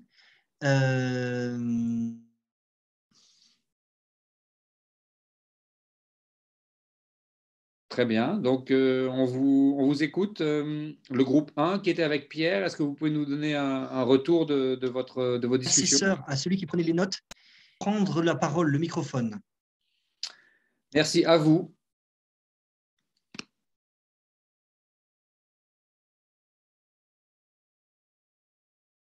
L'assesseur du groupe 1, on vous écoute. Voilà. Merci beaucoup. À vous. Alain Blaise, monsieur Alain Blaise, allez, à vous. Ou vous voulez que je le lise? Ok, on va y aller. En fait, il y a 3 colonnes. Il y a bien un flux de produits qui est descendant du central vers le périphérique, un flux d'informations qui fait l'inverse, du périphérique, donc qui est remontant du périphérique vers le central, et on a un flux argent qui peut être de différentes directions, mais on ne l'a pas terminé en fait. Alors, flux de produits, pour nous, un jalon, c'est le transport international, donc on peut dire que c'est du manufacturier aux portes d'entrée, aux portes maritimes et portes maritimes et aux portes aériennes. Ensuite, il y a une réception des produits à l'entrepôt central. Ensuite, il y a une mise en stock avec manutention. Ensuite, quatrièmement, il y a un déstockage et chargement de véhicules. Et ensuite, il y a une distribution des produits vers le niveau régional, district et centre de santé. Bien entendu, il y a une réception à chaque niveau, mais on voulait, pour nous, le plus principal, c'était celui à l'entrepôt central. Ensuite, en termes d'information, et là, l'ordre est mauvais. Enfin, pas mauvais, mais on aurait dû le faire dans l'autre sens. Il y a d'abord l'élaboration et la saisie, puis la transmission de la commande vers le niveau supérieur. Ensuite, il y a un feedback du niveau supérieur vers le niveau inférieur. Vous voyez, en fait, on aurait dû inverser cette chronologie pour aller du périphérique au central. Et c'est ce qu'on n'a pas fait ici. Ensuite, il y a une contrôle qualité de l'information. Et quand on agglomère toutes les commandes au niveau central, à ce moment-là, on a les capacités, on a l'historique et on est capable d'élaborer la quantification.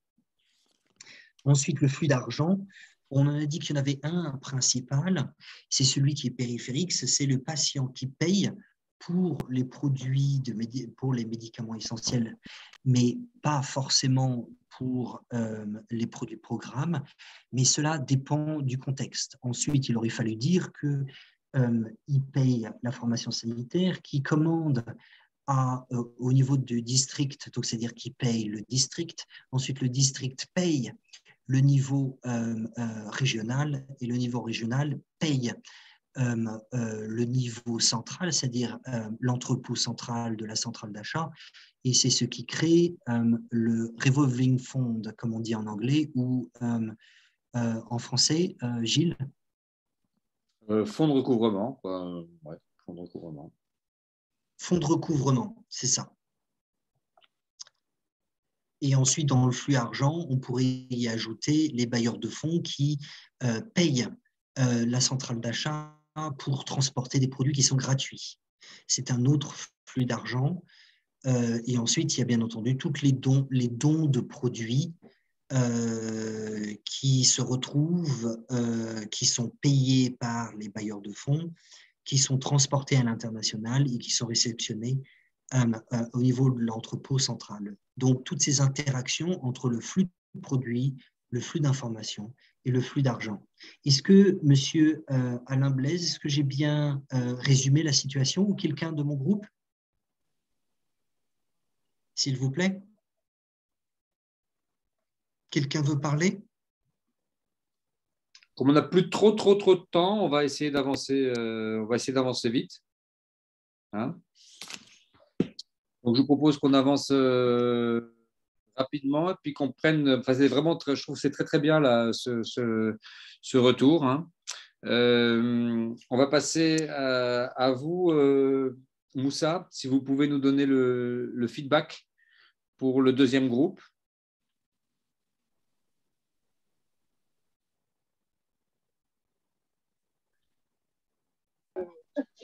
Moussa Souma. Allô? Oui, on vous écoute. Allô?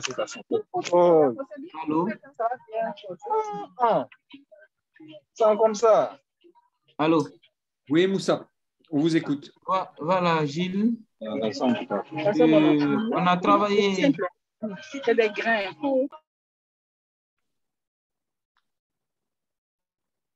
On a travaillé aussi sur le flux des produits et le flux des informations.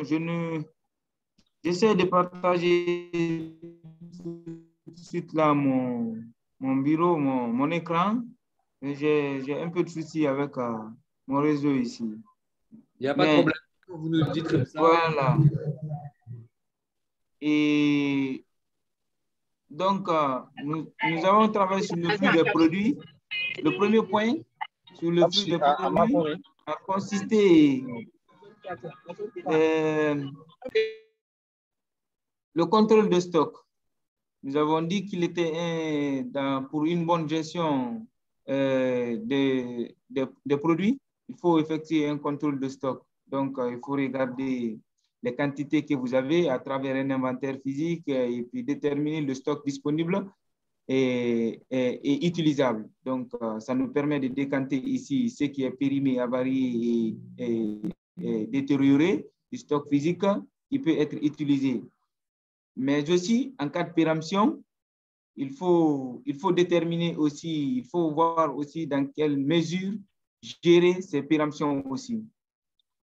Et au deuxième point, sur le flux des produits, nous avons parlé de la réception. La réception, c'est la première étape d'ailleurs avant même de procéder au stockage des produits. Donc, là, on a parlé sur les jalons. Nous avons dit que les intrants doivent être classés par paquet ou par paquetage et à des niveaux spécifiques, c'est-à-dire ce qui est les produits, les vaccins, les autres intrants, ils doivent être séparés dans leur stockage tel que notre collègue l'avait si bien énuméré. Ils pourront me compléter au besoin. Et on a parlé en dernier point sur le flux des produits de la distribution. Ça, spécifiquement, nous avons mis accent sur les dates. Nous avons dit que là, c'est les dates, il fallait déterminer les dates de la réalisation de cette opération. Et sur le flux de l'information, nous avons parlé seulement d'un point, c'est l'estimation du besoin. Ça, les jalons, nous avons dit que comme il s'agit de faire une estimation chiffrée il s'agissait de faire ici une estimation chiffrée ou quantitative du besoin. Au dernier point, sur le flux de l'argent, c'est là où nous avons parlé comme jalon du budget et du mode de paiement des factures. Et je ne sais pas. Voilà, la subvention aussi. Effectivement, nous avons parlé aussi de la subvention là-dedans. Merci de me compléter. Donc, je ne sais pas si j'ai été fidèle pour le groupe. Allô? Merci. Si. Merci beaucoup. Merci beaucoup. Mon écran est parti, hein, si vous me recevez. On vous reçoit. Merci beaucoup, Moussa. Merci beaucoup pour ces participations. Allô? On vous entend très bien, Moussa. C'est très bien. Merci. Sanjay, maybe you can reshare the PowerPoint so that we close the session. On va maintenant mettre un terme à cette session assez rapidement. Juste pour dire qu'un point qui est très important, hein, vous l'avez mentionné, Moussa, dans votre présentation, c'est que les milestones doivent pouvoir être associés à des dates. Quand vous allez communiquer sur l'avancée, sur les informations, sur l'avancée d'une commande, l'avancée d'une livraison, l'avancée d'un processus d'achat, la milestone doit pouvoir être associée à une date afin que tout le monde sache de quoi il s'agit. Si on vous dit, par exemple, le produit sera expédié le 1er janvier, tout le monde sait ce que c'est que le 1er janvier, tout le monde sait ce que c'est que l'expédition du produit, tout le monde sait. Donc, ce sont des éléments de référence. On va avancer là-dessus. De toute manière, on y reviendra. Par exemple, c'est lié aussi avec les incoterms. Donc, tout au long de ce cours, vous allez voir que ces éléments de jalon sont très importants pour paramétrer votre chaîne d'approvisionnement. Donc, gardez-les en tête. On y reviendra dans le cours. On y revient dans les sessions suivantes. Quand vous allez faire votre travail aujourd'hui sur l'organisation de la supply chain, pensez à ces jalons. Pensez au moment où, quand vous faites une flèche qui va d'un entrepôt vers un centre de santé, ben, à ce moment-là, dans cette flèche, il y a un jalon au début, un jalon au départ. Quels sont les moments que vous voudrez privilégier, vous, pour suivre l'avancée de votre supply chain le jour où vous aurez à la paramétrer. Donc, merci beaucoup pour ce travail. Et encore une fois, ce n'est pas fini, c'est le début, hein, et on continue à avancer là-dessus. Donc, rapidement, en effet, sur les flux d'argent, ben, il y a une question qui se pose qui est de savoir qui est-ce qui paye, parce que le paiement, c'est un flux important dans l'argent. Quand la centrale d'achat va payer le fournisseur, il y a un flux d'argent. Quand le gouvernement va payer le médicament, il y a un flux d'argent. Quand le patient va payer, c'est aussi un flux d'argent. Donc, chaque acteur est lié, en effet, à un flux d'argent qui est important et à prendre en compte. On va passer rapidement ce pôle pour aller directement sur les flux d'informations. On y reviendra aussi, et ce sera l'objet d'un autre élément dans un autre cours, la gestion des données, qui est très, très important, hein.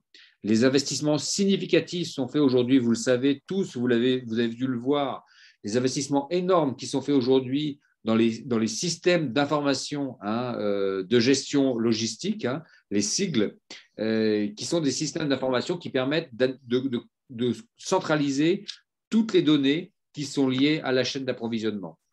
Voilà, donc aujourd'hui, il y a encore de nombreux pays qui fonctionnent sur des systèmes d'information en parallèle, mais de plus en plus, on tend vers une uniformisation et de toutes les données dans un seul système. Voilà. Et en effet, la comptabilité, la transparence dans la gestion des données est très importante. Voilà un peu, on a beaucoup discuté aujourd'hui, donc et comme on est à la fin, on ne va pas prendre le temps. Je vous engage à continuer cette discussion sur le chat. On va avoir l'occasion de toute manière de revenir sur ces sujets-là quand on va regarder les schémas que vous allez nous proposer sur l'organisation de la chaîne d'approvisionnement. Ça fait partie des devoirs que vous allez avoir à faire et que vous allez devoir remettre. Donc, ce sera encore une occasion de parler de ça. Et on y reviendra aussi quand on parlera des incoterms. Donc voilà, donc c'était une première séance, une première approche sur ces éléments-là, et on aura l'occasion d'y revenir. Juste avant qu'on parte, un petit sondage rapidement, si vous pouvez évaluer cette session. Voilà, vous nous dites, est-ce que vous avez trouvé que c'était excellent? Est-ce que vous avez trouvé ça très bien? Est-ce que vous avez trouvé ça bien ou médiocre? N'hésitez pas aussi, si vous avez des commentaires particuliers, des choses que vous voulez qu'on améliore, ou qu'on change ou qu'on continue, n'hésitez pas à les mettre dans la discussion, hein. Donc vraiment, n'hésitez pas à nous dire, ben voilà, ça ce serait mieux, faites ça la prochaine fois. Vous pouvez aussi le faire par message que vous pouvez nous envoyer directement ou sur la Hive. Donc vraiment, vos commentaires sont toujours bienvenus, toujours attendus, toujours valorisés. Voilà, on est là pour vous, hein, donc il faut vraiment que vous nous disiez si ce qu'on fait vous convient ou pas. Voilà, Monsieur Sanogo, oui, il faut échanger dans le groupe, hein, il ne faut pas hésiter, levez la main dès que vous le pouvez, vraiment, nous, on a envie de vous entendre, on a envie de vous voir aussi pour ceux qui peuvent mettre la vidéo avec la connexion. Donc, vraiment, merci beaucoup. Voici les résultats. Donc, excellent, 38%, merci. Très bien, 42%. Bien, 21%. Personne n'a mis médiocre. N'hésitez pas vraiment à nous faire des commentaires en chat ou autre pour qu'on puisse améliorer. Monsieur Silla, vous avez Monsieur Silla, oui, vous avez un point que vous voulez nous dire? Oui, moi, c'est par rapport à la formation là-bas. Je vais mettre la vidéo.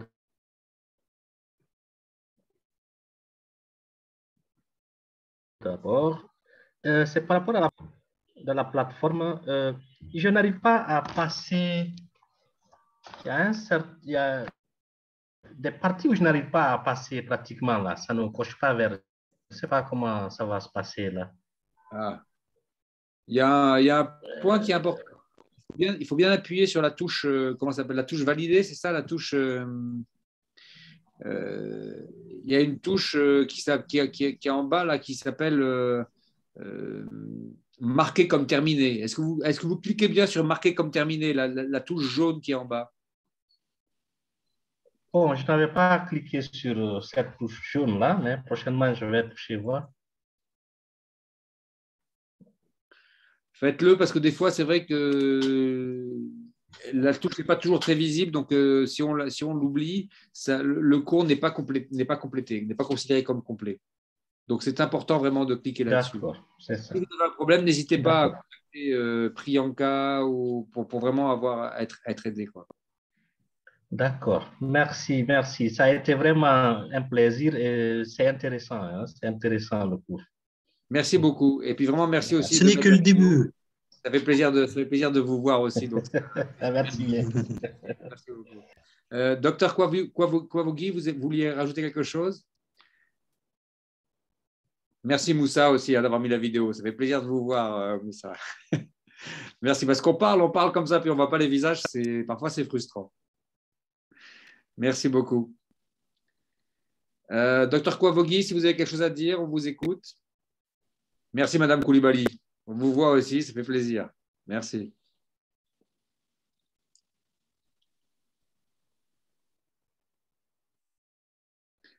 Merci, docteur. Vous vouliez dire quelque chose, docteur Kwavogui? Oui. Il faut décocher votre micro. Allez-y. Voilà, donc je voulais dire ceci. Au fait, moi j'ai des petits soucis pour enregistrer des vidéos. Quand le cours finit, j'ai envie d'enregistrer, mais j'ai des soucis pour l'enregistrement. Je ne sais pas comment ça se passe. Voilà ma question. Merci. Les vidéos, elles sont toujours disponibles sur le site, mais je ne crois pas qu'on puisse les enregistrer. Je ne crois pas qu'on puisse les télécharger. Je vais me renseigner, mais je ne crois pas qu'on puisse les télécharger. Donc, c'est normal que vous n'arriviez pas à les télécharger. Vous pouvez les consulter autant de fois que vous voulez, mais vous ne pouvez pas les télécharger sur votre ordinateur. Je ne crois pas. Hein. Mais je vais vérifier ça avec Sanjay. OK, bien noté. Merci. Mais de toute façon, Merci vous avez un accès, comment dire, illimité. OK. À tout moment, on peut revenir consulter et puis voilà. OK, ça marche. Tout à fait. C'est bon. Merci. Merci. Roméo, vous aviez une question, Roméo Kitabe?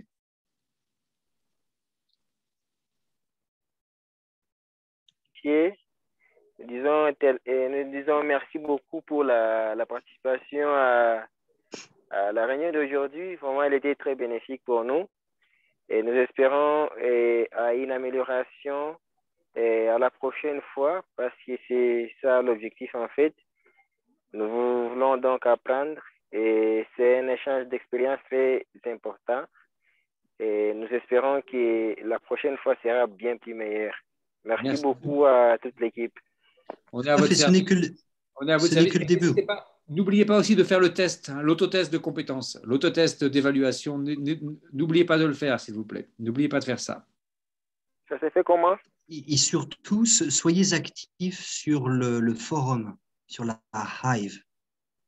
Il faut aller pour l'autotest, on va renvoyer le lien, mais il faut aller sur la Hive. Il y a marqué un endroit autotest des évaluations. Hein, on avait partagé l'écran tout à l'heure. Si vous y allez, vous allez pouvoir faire cet autotest. Vraiment, c'est important parce qu'il y a beaucoup à gagner à pouvoir suivre justement le niveau que l'on a. Donc, on va renvoyer un message là-dessus rapidement. iPhone, j'ai vu que vous avez levé la main. iPhone, vous avez levé la main. Bon, c'est pas le nom.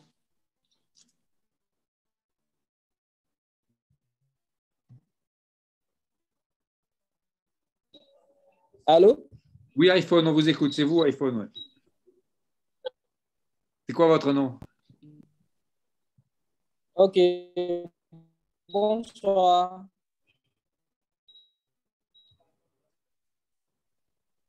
Je suis docteur Lansine Simagan depuis la Guinée-Conakry. D'accord.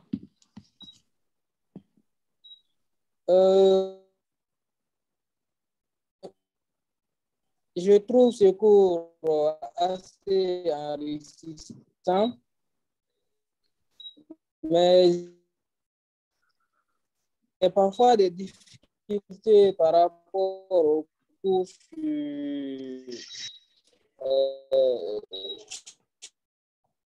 le lien que nous avons sur voilà. Et il y a un bouton. La connexion est très, très mauvaise, docteur. On vous entend très, très mal.